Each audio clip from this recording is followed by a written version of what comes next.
Группировка войск центра продолжает выполнять боевые задачи. Militer Rusia mengumumkan bahwa mereka telah berhasil membebaskan pemukiman Rozovka di Luhansk People's Republic, LPR, dan Peshchanoye Nizhne di wilayah Kharkov. Informasi ini disampaikan oleh Kementerian Pertahanan Rusia pada tanggal 21 Juli. Operasi militer ini merupakan bagian dari upaya Rusia untuk memperkuat kendali atas wilayah-wilayah strategis di Ukraina Timur. Kementerian Pertahanan Rusia menyatakan bahwa pembebasan kedua pemukiman tersebut dilakukan melalui serangkaian operasi militer yang terkoordinasi dengan baik. Pasukan Rusia dikabarkan berhasil mengusir pasukan Ukraina dari daerah-daerah tersebut, meskipun pertempuran sengit masih berlangsung di beberapa titik. Keberhasilan ini disebut sebagai langkah penting dalam memperkuat posisi militer Rusia di kawasan tersebut. Situasi di wilayah LPR dan Kharkov terus berkembang dengan cepat, dengan kedua belah pihak saling melancarkan serangan untuk menguasai wilayah strategis. Pembebasan pemukiman Rozovka dan Peshchanoye Nizhne oleh militer Rusia dipandang sebagai perkembangan signifikan dalam konflik yang berkepanjangan di Ukraina Timur. Namun, dampak jangka panjang dari operasi ini terhadap dinamika regional dan respon internasional masih harus dilihat. Группировки нанесли поражение формированию 2-41-47 бригад ВСУ в районах Торецка, Новгородска, Морозова, Прогресса и Новоселовки. Отразили 8 контратак штурмовой группы из 1-й, 61-й механизированной, 95-й десантно-штурмовой бригад ВСУ и штурмовой бригады ЛЮД МВД Украины. Противник потерял до 280 военнослужащих, 4 боевые бронированные машины, автомобили, самоходную артиллерийскую установку класса «Вика», 2 гаубицы Т-30 и 2 противотанковые пушки «Рапир».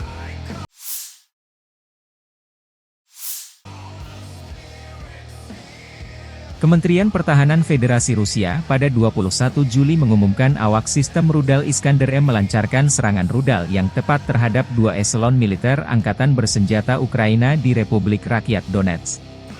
Serangan ini merupakan bagian dari operasi militer yang terus berlanjut di wilayah konflik antara Rusia dan Ukraina. Akibat serangan tersebut, hingga 240 militan dan lebih dari 60 unit peralatan dari unit Brigade Mekanis ke-41 Angkatan Bersenjata Ukraina di wilayah desa Barvenkovo hancur. Awak OTRK Iskander-M melancarkan serangan rudal kelompok terhadap 2 eselon militer, masing-masing dengan 20 platform, yang membawa personel dan peralatan militer unit-unit Brigade Mekanis ke-41 Angkatan Bersenjata Ukraina di wilayah desa Barvenkovo, Republik Rakyat Donetsk. Hingga 240 militan Angkatan Bersenjata Ukraina dan lebih dari 60 unit peralatan militer dihancurkan, termasuk 14 kendaraan lapis baja Max Pro buatan Amerika Serikat, 10 kendaraan tempur lapis baja Senator buatan Kanada, 7 pengangkut personel lapis baja, 2 kendaraan pengintai tempur, 5 kendaraan perbaikan dan pemulihan lapis baja, dan lebih dari 20 unit truk. Serangan Rusia ini dipantau menggunakan drone pengintai Orlan 10. Kementerian Pertahanan Rusia menyatakan bahwa serangan ini berhasil secara signifikan melemahkan kekuatan militer Ukraina di kawasan tersebut. Kerugian besar ini diperkirakan akan berdampak pada kemampuan tempur Angkatan Bersenjata Ukraina di wilayah Donetsk. Diketahui, rudal Iskander-M Rusia merupakan salah satu sistem rudal balistik taktis yang menjadi andalan militer Rusia. Dikembangkan oleh Biro Desain Mesin Kolomna, sistem ini dirancang untuk menggantikan rudal-rudal lama seperti OTR-21 Tochka. Iskander-M memiliki kemampuan untuk menghancurkan target dengan presisi tinggi pada jarak menengah, menjadikannya senjata yang efektif dalam operasi militer modern. Iskander-M memiliki jangkauan operasional sekitar 500 km dan dapat membawa hulu ledak konvensional maupun nuklir. Rudal ini dilengkapi dengan sistem pemandu inersial dan GPS, yang memastikan akurasi tinggi dengan tingkat deviasi kurang dari 10 meter. Selain itu, Iskander-M dirancang untuk menghindari sistem pertahanan udara musuh, dengan kemampuan manuver yang tinggi selama penerbangan. Sistem peluncuran Iskander-M terdiri dari kendaraan peluncur yang dapat mengangkut dan meluncurkan 2 rudal secara bersamaan. Kecepatan tinggi dan kemampuan manuver rudal ini membuatnya sulit untuk dicegat oleh sistem pertahanan udara konvensional. Kemampuan serangan presisi dan fleksibilitas operasional menjadikan Iskander-M alat strategis yang penting dalam doktrin militer Rusia, digunakan untuk menghancurkan target-target kritis seperti pusat komando, instalasi pertahanan, dan infrastruktur vital musuh.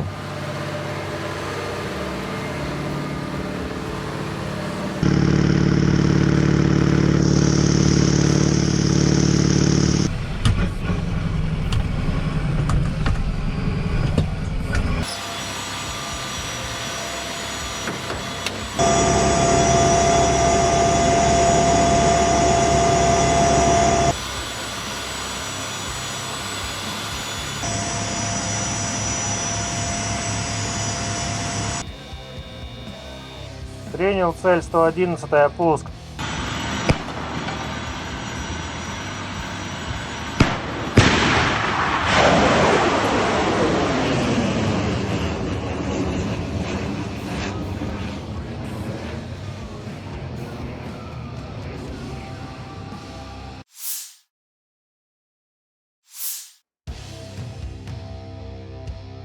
Staf Umum Angkatan Bersenjata Ukraina melaporkan 21 Juli militer Rusia total kehilangan 566.710 tentara di Ukraina sejak dimulainya invasi skala penuh pada 24 Februari 2022. Jumlah ini termasuk 1.100 korban yang diderita pasukan Rusia hanya dalam sehari terakhir.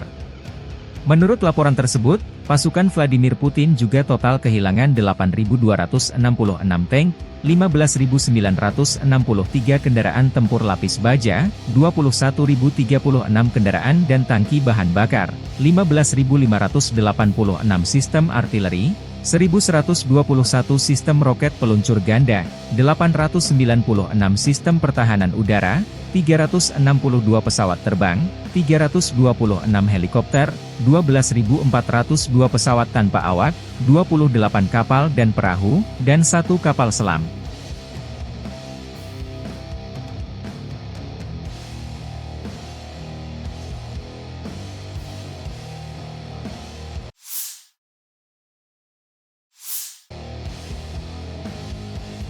Grup Unit Utara Rusia pada 21 Juli merilis rekaman penghancuran personel Ukraina di kota Volchansk. Rekaman tersebut menunjukkan serangan udara yang menargetkan tentara angkatan bersenjata Ukraina yang telah menerobos reruntuhan jembatan dan mencapai tepi kanan sungai Volchia. Serangan ini menyoroti intensitas konflik yang terus berlangsung di wilayah tersebut. Tentara Ukraina yang berada di lokasi tersebut digempur dengan bom luncur FAB-500, senjata yang dikenal karena daya ledaknya yang besar dan kemampuan untuk menghancurkan target dengan presisi tinggi. Rekaman tersebut memperlihatkan dampak signifikan dari serangan tersebut, dengan ledakan besar yang menghantam posisi pasukan Ukraina. Keberhasilan serangan ini menambah tekanan pada pasukan Ukraina di area konflik tersebut. Penggunaan bom FAB-500 dalam operasi ini menunjukkan strategi Rusia untuk menggunakan kekuatan udara dalam menghancurkan target darat yang sulit dijangkau. Konflik di wilayah Volchansk terus menunjukkan eskalasi, dengan kedua belah pihak berusaha menguasai area strategis.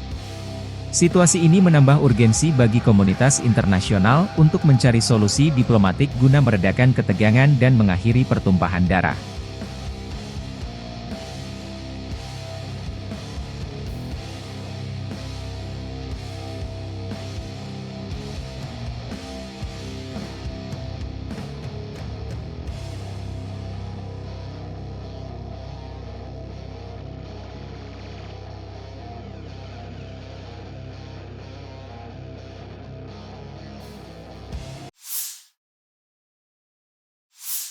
Вот тут такая хуйня в Галатинке происходит. Всё, пойди.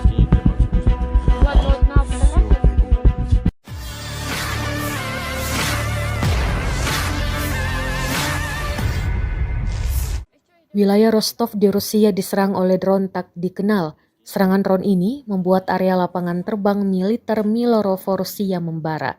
Rekaman penampakan lapangan terbang tersebut beredar di Telegram pada Sabtu 20 Juli 2024. Gubernur wilayah Rostov, Vasily Golubev, berbicara tentang serangan pesawat tak berawak tersebut, mengatakan bahwa PPO Rusia telah berhasil menangkis serangan tersebut dan menghancurkan 26 UAV lainnya. Namun beberapa drone berhasil menyerang target.